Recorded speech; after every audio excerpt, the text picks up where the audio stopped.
Hello everyone, welcome back to this channel. In this video, I will show you the easy and clear steps on how to make a column chart in Microsoft PowerPoint. So how to make a column chart in Microsoft PowerPoint?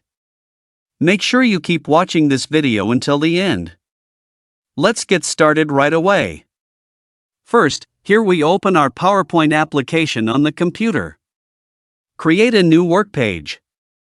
Well, here it is already on the PowerPoint work page. First, we go to the Insert menu. To the right, tap icon Chart. Then many chart options will appear. Here we select Column. Well, here there are many column chart options. Here I just choose the column. Well, tap OK. Now here it is visible. A column chart appears which is still empty. Now for this table. As input data on the pie chart. First, here I will change the title to Sales Handphone. Then enter the data one by one. First, enter the month. Here January, here February. Here March. In this data section. iPhone. In January, 150. In February, 170. In March, 178. And so on. Samsung. In January, 145. In February, 190. In March, 170. And so on. Nokia. In January, 180. In February, 170. In March, 185.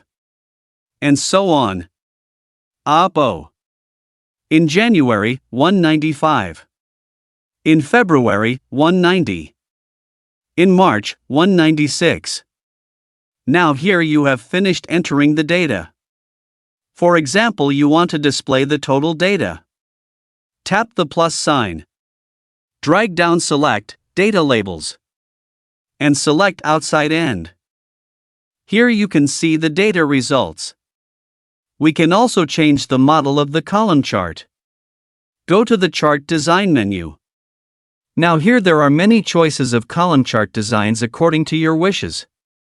We can also change the color of the column chart. Go to the Chart Design menu. To the right, select Colors. Now here there are many choices of column chart colors according to your wishes. So that's it. Tutorial how to make a column chart in Microsoft PowerPoint. Thank you for watching. I hope this video is useful. See you in the next video.